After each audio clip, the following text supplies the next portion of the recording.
ওকে, আজকে আপনাদের যে টপিকসটা আমি আলোচনা করতে যাচ্ছি সেটা হচ্ছে সেন্টেন্স স্ট্রাকচার অ্যান্ড ক্লজ। তো একটা সেন্টেন্সের যেটা থাকে সেটা হচ্ছে একটা সাবজেক্ট থাকে, একটা ভার্ব থাকে, আর একটা কী থাকে, অবজেক্ট থাকে। তো সেন্টেন্সের সাবজেক্ট, ভার্ব এবং অবজেক্ট ছাড়া একটা সেন্টেন্স কখনোই গঠন হওয়া সম্ভব না। যেমন এখানে একটা এক্সাম্পল আছে, আই ইট রাইস।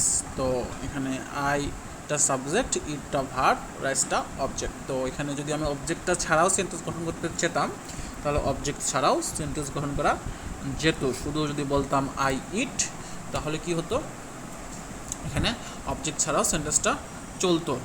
তাহলে আমরা যেটা বলতে পারি যে অবজেক্ট ছাড়াও সেন্টেন্স একটা গঠন করা সম্ভব। যেমন হচ্ছে যদি বলি আই ইট তাহলে এটাও একটা সেন্টেন্স হয়। তাহলে এখানে আমরা যেটা আজকে ক্লাসিফিকেশন করতেছি, ভার্বকে ক্লাসিফিকেশন করতেছি যে ভার্বকে কত ভাগে ভাগ করা যায়। ভার্বকে দুই ভাগে ভাগ করা যায়, একটা ফাইনাইট ভার্ব, একটা হচ্ছে নন ফাইনাইট ভার্ব। এখন এখানে আমরা ফাইনাইট ভার্ব চিনবো, এখন নন ফাইনাইট ভার্ব চিনবো। ফাইনাইট ভার্বকে বলছি যে ইংরেজিতে যতগুলা ভার্ব আছে তার সবগুলাই ফাইনাইট ভার্ব। যেমন ডু, ইট, প্লে, যতগুলা ভার্ব আছে সবগুলোই কি ফাইনাইট ভার্ব, মানে যতগুলো ভার্ব আমরা ইউজ করি কথা বলার সময়। তাহলে নন ফাইনাইট ভার্ব কোনগুলো? নন ফাইনাইট ভার্ব ওই তিনটা জিনিস, সেই তিনটা জিনিসকে যেটা হচ্ছে নন ফাইনাইট ভার্ব বলা যায়। যেমন হচ্ছে আইএনজি যুক্ত ভার্ব, পাস্ট পার্টিসিপল যুক্ত ভার্ব, একটা হচ্ছে ইনফিনিটিভ যুক্ত ভার্ব। আচ্ছা, আইএনজি যুক্ত ভার্ব কোনগুলো? যেমন গোয়িং, ইটিং, হেল্পিং, এগুলো হচ্ছে আইএনজি যুক্ত ওয়ার্ড। এবার পাস্ট পার্টিসিপল যুক্ত ভার্ব কোনগুলো? যেমন গন, ইটেন, হেল্পড, এগুলো কি পাস্ট পার্টিসিপল যুক্ত ভার্ব। আর ইনফিনিটিভ কোনগুলো? যেমন to go, to eat, to help. That means to এর পরে যে বেস ফ্রম, বেস ফ্রম জিনিসটা কি? বেস ফ্রম হচ্ছে ওই সমস্ত ওয়ার্ড যে সমস্ত ওয়ার্ডের সাথে কোনো এস বা ইএস যুক্ত হয় না। যেমন গো, ইট, যদি বলতাম গোস তাহলে এটার বেস ফ্রম হতো না। যদি বলতাম ইটস তাহলে এটা বেস ফ্রম হতো না। তাহলে এই তিনটা ভার্ব সবগুলো হচ্ছে নন ফাইনাইট ভার্ব। এই তিনটা ভার্বকে আমরা বলতে পারি যে এটা কি ভার্ব? Non finite verb. এই তিনটা ভার্ব ছাড়া বাকি সবগুলোই কি ফাইনাইট ভার্ব।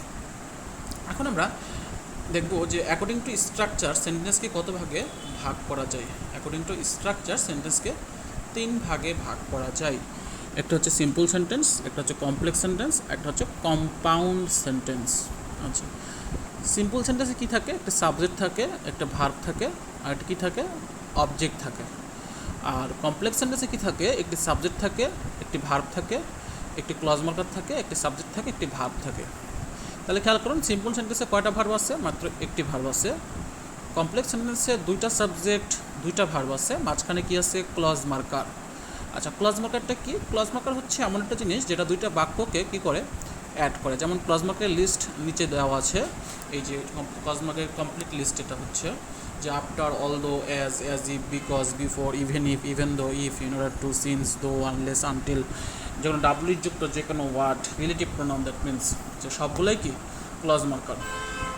তো ক্লজ মার্কারের কাজ কি? দুইটা বাক্যকে কী করা? যুক্ত করা। দুইটা সাবজেক্ট, দুইটা ভার্ব আছে, তার মাঝখানে কি বসতে পারে? ক্লজ মার্কার, এবং এটি প্রথমেও বসতে পারে। তো এরপরে হচ্ছে কম্পাউন্ড সেন্টেন্স। কম্পাউন্ড সেন্টেন্সে কী কী থাকে? সাবজেক্ট প্লাস ভার্ব প্লাস মাঝখানে কনজাংশন অথবা সাবজেক্ট প্লাস ভার্ব। তাহলে কম্পাউন্ড সেন্টেন্সে কী কী থাকে? দুইটা সাবজেক্ট থাকে, দুইটা ভার্ব থাকে, আর মাঝখানে and, or, but, still, yet, এই ধরনের কনজাংশনগুলো থাকে। যেমন এখানে একটা এক্সাম্পল দেওয়া আছে, যেমন আলফ্রেড নোবেল ইনভেন্টেড ডায়নামাইট। তাহলে এখানে সিম্পল সেন্টেন্স কোনটা? কারণ এটা কেন সিম্পল সেন্টেন্স? কারণ এখানে খেয়াল করুন, এখানে মাত্র একটি সাবজেক্ট, একটি ভার্ব আছে, একটি সাবজেক্ট, একটি ভার্ব আছে। এখানে আলফ্রেড নোবেল একটা সাবজেক্ট, ইনভেন্টেড একটা ভার্ব। এরপর I know the boy who came here yesterday, এখানে I know the boy, I subject, know একটা ভার্ব, হু ক্লজ মার্কার, আরেকটি সাবজেক্ট, আরেকটি ভার্ব। তাহলে দেখুন, he is poor but he is honest. আর compound সেন্টেন্সের মাঝখানে বাট যে যুক্ত আছে, কনজাংশন মার্কার, এবং দুইটা সাবজেক্ট, দুইটা ভার্ব আছে। তাহলে সিম্পল সেন্টেন্সে একটি ভার্ব থাকবে, একটি সাবজেক্ট থাকবে। কমপ্লেক্স সেন্টেন্সে দুটি সাবজেক্ট, দুটি ভার্ব থাকবে। আর কম্পাউন্ড সেন্টেন্সেও দুটি সাবজেক্ট, দুটি ভার্ব থাকবে, কিন্তু মাঝখানে কনজাংশন মার্কার দিয়ে যুক্ত হবে। আর এখানে আরেকটি ব্যাপার আছে, আরেকটি ব্যাপার হচ্ছে এখানে ইন্ডিপেন্ডেন্ট আর ডিপেন্ডেন্টের একটা ব্যাপার আছে। যে কমপ্লেক্স সেন্টেন্সে খেয়াল করুন, এতটুকু অংশ হচ্ছে ডিপেন্ডেন্ট আর এতটুকু অংশ হচ্ছে ইন্ডিপেন্ডেন্ট। এর কারণটা কি, আই নো দ্য বয় পর্যন্ত হচ্ছে ইন্ডিপেন্ডেন্ট। আমি যদি বলি আই নো দ্য বয়, আমি বালকটিকে চিনি, তাহলে এটা ইন্ডিপেন্ডেন্ট, কারণ হচ্ছে এটি সম্পূর্ণ অর্থ প্রকাশ করছে। কিন্তু আমি যদি বলি হু কেম হিয়ার ইয়েস্টারডে, তাহলে এটি সম্পূর্ণ অর্থ, যদি আমি এটাকে ছাড়া আমি সম্পূর্ণ অর্থ প্রকাশ করতে পারবো না, কারণ কে এসেছিলো আমি জানতে পারছি না। তাহলে এটাকে ছাড়া এটা সম্পূর্ণ অর্থ প্রকাশ করতে আগের অংশকে ছাড়া এটা সম্পূর্ণ অর্থ প্রকাশ করতে পারবে না। আর তাহলে সাবঅর্ডিনেট ক্লজ যেটি এটাকে বলতেছে ডিপেন্ডেন্ট, দ্যাট মিনস এটা একজনের উপর পরাধীন, আর এটা কি স্বাধীন। আর কম্পাউন্ড সেন্টেন্সের দুইটাই কি স্বাধীন, যেমন হি ইজ পোর একটা স্বাধীন বাক্য, হি ইজ অনেস্ট একটা স্বাধীন বাক্য। ঠিক আছে, তাহলে আমরা যেটা কমপ্লেক্স সেন্টেন্সে বুঝলাম, কমপ্লেক্স সেন্টেন্সের একটি অংশ স্বাধীন, একটি অংশ পরাধীন। পরাধীন অংশটা হু কেম হিয়ার ইয়েস্টারডে থেকে শুরু, এই পরাধীন অংশটা একে ছাড়া চলতে পারবে না। হু কেম হিয়ার ইয়েস্টারডে, কে এসেছিল, আমি যদি এই সেন্টেন্সটা না দিই আই নো দ্য বয়, আমি পরিপূর্ণ অর্থ দিতে পারছি না। কিন্তু হি is poor but he is honest, এখানে দুটো বাক্যই স্বাধীন। হি ইজ পোর যদি বলি, শুধু বলি সে গরিব, এটাও স্বাধীন। হি ইজ অনেস্ট যদি এটা বলি, তাহলে এটাও স্বাধীন বাক্য। এরপরে যেটা আমি এখন পড়াবো সেটা হচ্ছে প্রিন্সিপাল ক্লজ, একটা হচ্ছে সাবঅর্ডিনেট ক্লজ। এখন একটু স্ক্রিনে খেয়াল করুন। প্রিন্সিপাল ক্লজে যেটা থাকে, প্রিন্সিপাল ক্লজকে আমি পিসি দিয়ে উল্লেখ করতেছি। প্রিন্সিপাল ক্লজে থাকে সাবজেক্ট প্লাস ভার্ব থাকে, আর সাবঅর্ডিনেট ক্লজ যেটা আমি এসসি দিয়ে করতেছি সেটাতে থাকে clause marker plus subject plus verb. তাহলে সাবঅর্ডিনেট ক্লজে যেটা থাকে ক্লজ মার্কার দিয়ে শুরু হয়, আর প্রিন্সিপাল ক্লজে সাবজেক্ট এবং ভার্ব দিয়ে থাকে। যেমন আমি যদি একটা এক্সাম্পল দিই, এখানে একটা এক্সাম্পল দিই, I know the boy who came here yesterday. তাহলে এখানে যেটা হচ্ছে প্রিন্সিপাল ক্লজের বৈশিষ্ট্যটা কি, এখানে সাবজেক্ট থাকবে, ভার্ব থাকবে। তাহলে আই নো দ্য বয় কি, এখানে সাবজেক্ট, আর নোটা কি ভার্ব, বাক্যের অবজেক্ট। তাহলে এতটুকু অংশ কি প্রিন্সিপাল ক্লজ। আর সাবঅর্ডিনেট ক্লজ কি, clause marker subject plus verb. Subordinate ক্লজে কী কী থাকে, ক্লজ মার্কার থাকে, আর একটা সাবজেক্ট থাকে, আর একটা কী থাকে, ভার্ব থাকে। তাহলে খেয়াল করুন যে ক্লজ মার্কারের থেকে শুরু হবে সাবঅর্ডিনেট ক্লজটা এবং ভার্ব দিয়ে শেষ হবে সাবঅর্ডিনেট ক্লজটা। এখানে খেয়াল করুন, এখানে হুটা কিন্তু বোথ অ্যাজ এ সাবজেক্ট এবং ক্লজ মার্কার দুটো হিসেবে কাজ করছে, কারণ খেয়াল করুন হু এর পরে কোনো সাবজেক্ট নাই, তার মানে হু এখানে একজন সাবজেক্ট হিসেবেও কাজ করছে, একজন ক্লজ মার্কার হিসেবেও কাজ করছে। তাহলে আমরা প্রিন্সিপাল ক্লজ চিনব কীভাবে, প্রিন্সিপাল ক্লজে থাকবে সাবজেক্ট এবং ভার্ব। তাহলে I know the boy subject এবং ভার্ব আছে। আর সাবঅর্ডিনেট ক্লজে ক্লজ মার্কার কোনগুলো, লাইক রিলেটিভ প্রোনাউনের ওয়ার্ডগুলো ক্লজ মার্কার বলা যায়। তাহলে এটা ক্লজ মার্কার তো শুরু করে বাকিটুকু আমরা বলবো সাবঅর্ডিনেট ক্লজ। আচ্ছা, এরপরে আমরা যেটা আজকে শিখবো সেটা হচ্ছে মূল টপিকটা identification of clause and phrase. এখানে খেয়াল করুন, আইডেন্টিফিকেশন অফ ক্লজকে আমরা তিনটা ভাগে ভাগ করেছি। একটা হচ্ছে নাউন ক্লজ, একটা হচ্ছে অ্যাডজেক্টিভ ক্লজ, আর একটা হচ্ছে অ্যাডভার্ব ক্লজ। নাউন ক্লজটা কি, নাউন ক্লজটা হচ্ছে there is no noun before the clause marker. Clause মার্কারের পূর্বে আমরা যে ক্লজ মার্কারের লিস্টগুলো দেখলাম, সেই ক্লজ মার্কারের লিস্টগুলোর পূর্বে কোনো ধরনের নাউন থাকবে না, কোনো ধরনের নাউন থাকবে না। And it can be replaced by the pronoun it, এটাকে ইট দিয়ে রিপ্লেস করা যাবে। আচ্ছা, এটা আমরা একটু কোশ্চেন সলভ করলে বুঝতে পারবো।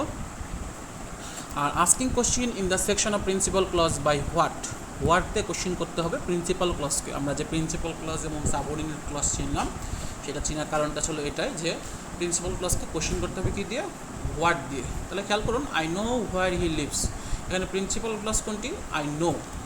আর সাবঅর্ডিনেট ক্লজ কোনটি, হোয়ার হি লিভস। কীভাবে চিনলাম, সাবঅর্ডিনেট ক্লজে ক্লজ মার্কার দিয়ে শুরু হয়েছে, হোয়ার হি লিভস, তাহলে এটা হচ্ছে সাবঅর্ডিনেট ক্লজ। আর আই নোটা হচ্ছে প্রিন্সিপাল ক্লজ, কারণটা কি, কারণ এখানে সাবজেক্ট আছে, ভার্ব আছে। তাহলে আমার এখানে মূল কাজটা কি, প্রিন্সিপাল ক্লজকে কোশ্চেন করা হোয়াট দিয়ে। তাহলে হোয়াট দিয়ে কীভাবে কোশ্চেন করবো, I know where he leaves, what do I know, what দিয়ে কোশ্চেন করতেছি যে আমি কি জানি। দ্বিতীয় হচ্ছে অ্যাডজেক্টিভ ক্লজ, যেটা বলতেছি আমি জানি যে, একটু ডিটেলস বলি যে আমি কি জানি, আমি জানি সে সেখানে বাস করে। তাহলে প্রিন্সিপাল ক্লজকে কোশ্চেন করে আমি সাবঅর্ডিনেট ক্লজের উত্তরটা পাচ্ছি। তাহলে মূল ফোকাসটা থাকবে হচ্ছে প্রিন্সিপাল ক্লজকে কোশ্চেন করা, হোয়াট ডু আই নো, আমি কি জানি, ফোকাসে থাকবে প্রিন্সিপাল ক্লজকে কোশ্চেন করে। দ্বিতীয় ফোকাসটা থাকবে আমি উত্তরটা পাবো সাবঅর্ডিনেট ক্লজের, আমি জানি সে সেখানে বাস করে। তাহলে বিষয়টা হচ্ছে সাবঅর্ডিনেট ক্লজকে কোশ্চেন করা যাবে না, কোশ্চেন করতে হবে সবসময় হোয়াট দিয়ে, মানে প্রিন্সিপাল ক্লজকে দিয়ে। তাহলে প্রিন্সিপাল ক্লজকে যদি হোয়াট দিয়ে কোশ্চেন করি উত্তর পাওয়া যায়, যেমন হোয়াট ডু আই নো, আমি কি জানি, আমি জানি সে সেখানে বাস করে, তাহলে আমি উত্তর পেলাম সাবঅর্ডিনেট ক্লজে। তাহলে এটাকে কি বলা যায়, নাউন ক্লজ।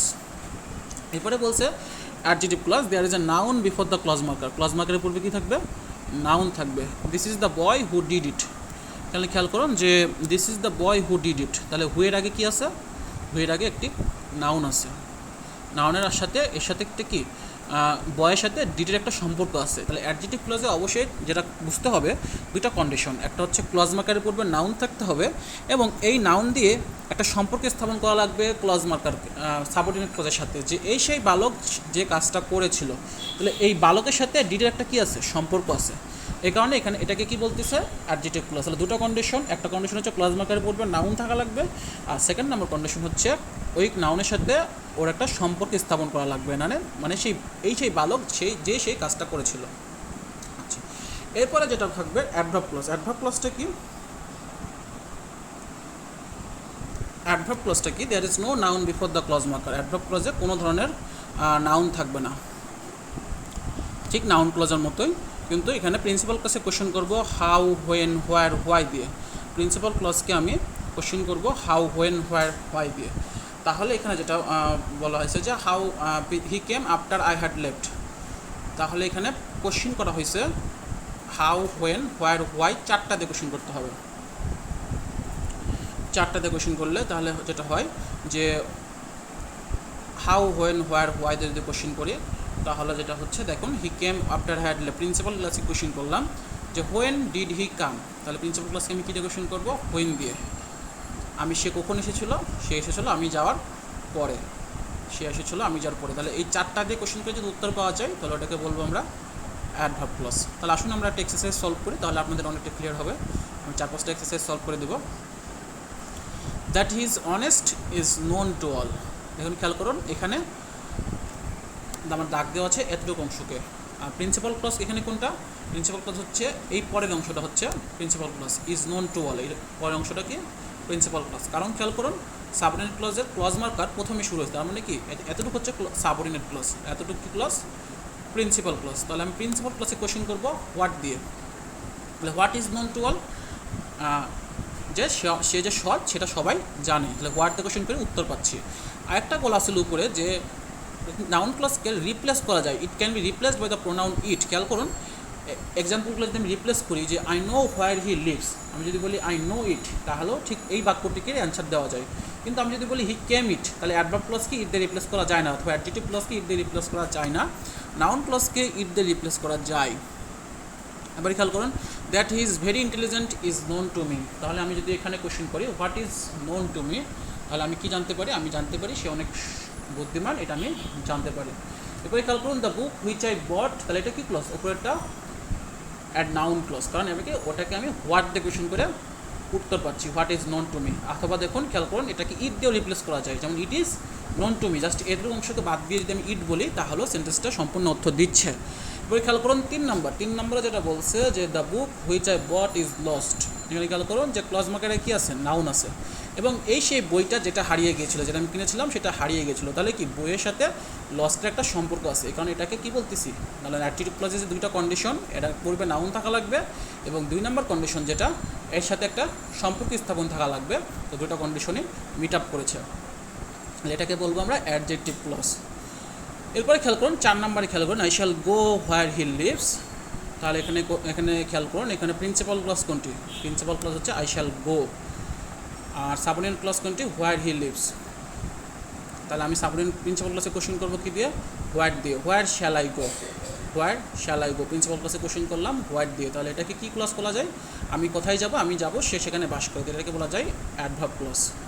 এরপরে লাস্ট একটি কোশ্চেন দেখুন, আরেকটা দেখুন do remember the place where we first meet, খেয়াল করুন ক্লজ মার্কারে কী আছে, একটি নাউন আছে, নাউন থাকাতে এটাকে আমরা কি বলতে পারি, এটাকে অ্যাডজেক্টিভ ক্লজ বলতে পারি। এই সেই প্লেস যে প্লেসে আমরা মিট করেছিলাম, সাক্ষাৎ করেছিলাম, তাহলে প্লেসের সাথে একটা কি মিটের একটা সম্পর্ক আছে, কারণ এটাকে কি বলা যায়, এটাকে অ্যাডজেক্টিভ ক্লজ বলা যায়। আমরা লাস্ট একটা কোশ্চেন সলভ করব যে 11 নম্বরটা, যে we read that we may learn, আমরা পড়ি যাতে আমরা শিখতে পারি। তাহলে এখানে আমি প্রিন্সিপাল ক্লাস কোনটা, উই রিড। তাহলে প্রিন্সিপাল ক্লাসে কোশ্চেন করবো কি দিয়ে, হোয়াট অথবা হাউ, হোয়েন, হোয়ার, হোয়াই দিয়ে। তাহলে হোয়াট দিয়ে কোশ্চেন করে দিয়ে উত্তর পাচ্ছি না যে হোয়াট ডু ইউ রিড, আমরা কী পড়ি, আমরা এটা আসতেছে না যে আমরা কী পড়ি, এটা বলা নাই, কোনো বইয়ের নাম বলা না, আমরা এখানে বলা আছে যে আমরা পড়ি যাতে আমরা শিখতে পারি। এটাকে কোশ্চেন করা যায় হোয়াই ডু ইউ রিড, আমরা কেন পড়ি, আমরা পড়ি আমরা শেখার জন্য পড়াশোনা করি। তাহলে আমরা সেই অ্যাডভার্ব ক্লজের যে 4টা কোশ্চেন ক্রাইটেরিয়া ছিল, হাউ, হোয়েন, হোয়ার, হোয়াই, তো হোয়াই দিয়ে এটাকে কোশ্চেন করে উত্তর পাওয়া যাচ্ছে, এই কারণে এটাকে বলতেছি আমরা অ্যাডভার্ব ক্লজ। এই আজকের ক্লাসটি এই পর্যন্তই, আশা করি সবাই বুঝতে পেরেছেন। ধন্যবাদ, আসসালামু আলাইকুম।